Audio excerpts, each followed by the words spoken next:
Praise the Lord. పిల్లరా, ఈ యొక్క ఉదయకాల సమయంలో దీని వాక్యాన్ని చదువుకుందాం. పరిశుద్ధ గ్రంథంలో నుండి అపోస్తల కార్యములు 7వ అధ్యాయము 34వ వచనం. యాక్ట్స్ 7:34. ఐగుప్తులోనున్న నా ప్రజల దురవస్థను నేను నిదానించి చూచితిని, వారి మూలుగు వింటిని, వారిని విడిపించుటకు దిగి వచ్చి ఉన్నాను. రమ్ము, నేనిప్పుడు నిన్ను ఐగుప్తునకు పంపుదనని అతనితో చెప్పెను. I have seen the affliction of my people which is in Egypt, and I have heard their groaning, and I am come down to deliver them. And now come, I will send thee into Egypt. పిల్లరా, యేసు ప్రభువారి అతి శ్రేష్టమైన నామములో మీ అందరికీ శుభములు తెలియజేస్తున్నాను. మరి యొక్క నూతన ఉదయకాల సమయాన్ని బట్టి దేవదేవునికి కృతజ్ఞతాస్తులు చెల్లించుకుందాం.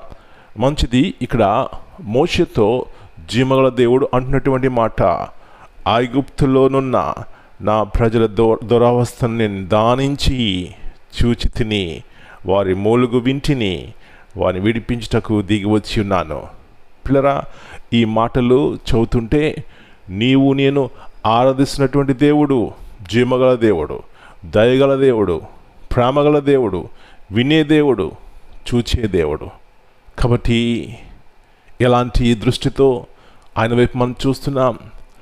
ఈ వాక్యం చదువుతుంటే ఆయన ఎంత సమీపంగా మనతో ఉండే దేవుడో మనకు అర్థమవుతుంది. ఎన్నోసార్లు మన యొక్క అవిశ్వాసపు కనుల ద్వారా దేవుని చూడలేకపోతున్నాం. కాబట్టి ఎప్పుడైతే విశ్వాసం కలిగి ఆయన వైపు చూస్తామో, ప్రభువా నీ వినే దేవుడు అయ్యా, చూచే దేవుడు అయ్యా, నాతో ఉండే దేవుడు అయ్యా, దయ చూపెట్టే దేవుడు అయ్యా, క్షమించే దేవుడు అయ్యా అని పిల్లరా ఓదార్పు కలిగి, నెమ్మది కలిగి, భయం లేకుండా ధైర్యంగా ఈ లోకంలో జీవించి ప్రతిదాన్ని ఎదుర్కొంటాం. నా ప్రియ సహోదరి, దేని వైపు చూస్తే ఆయన ఎవరిని నిరాశపరిచే దేవుడు కాదు, కానీ మనం చూచి మన యొక్క ప్రార్థన విని తగిన సమయంలో జవాబిచ్చే దేవుడు. ఆయన వైపు చూసి ఈ మేలును పొందుకుందాం. అలాంటి కృప దేవుడు మనందరికీ దయచేయనుగాక. ప్రార్థన చేసుకుందాం. ప్రభువా, వినే దేవా, చూచే దేవా, మాతో ఉండే దేవా, నమ్మదగిన దేవా, మీ పరిశుద్ధమైన నామమును బట్టి మీకు వందనాలు చెల్లిస్తున్నాం. ఐగుప్తులో ఉన్నటువంటి ఇశ్రాయేలు ప్రజల యొక్క దురవస్థను మీరు చూచినారు, వారి యొక్క కన్నీటిని మీరు చూసినారు. చెరలో ఉన్నటువంటి వారిని విడిపించడానికి మోషేను పంపించినారు.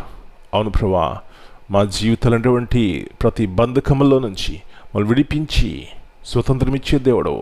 కాబట్టి ఉదయకాల సమయంలో మీ వైపు చూస్తేనే మాకు ఆదరణ, ఆశ్రయము, నెమ్మది, శాంతి, సమాధానము, ఈ గొప్ప మేలును ప్రభువా విశ్వాసం ద్వారా పొందుకోవడానికి సహాయం ఇచ్చేయమని ఈ దినమంతా మీరు ఇట్ల కింద భద్రపరిచి మీ వాక్యము ద్వారా మమ్మల్ని బలపరిచి సహాయం ఇచ్చేయమని యేసు ప్రభువారి అతి శ్రేష్టమైన నామమును బట్టి ప్రార్థన చేస్తున్నాను తండ్రి. Amen. God bless you all. My dear brothers and sisters, greetings in the precious name of our Lord and Savior, Jesus Christ. Here in this verse reveals God's compassion, awareness, and active involvement in the lives of His people. God saw the suffering of the Israelites, heard their cries, and responded according to His perfect timing. He not only promised deliverance, but also raised up Moses as His instrument to accomplish His purpose. Amen.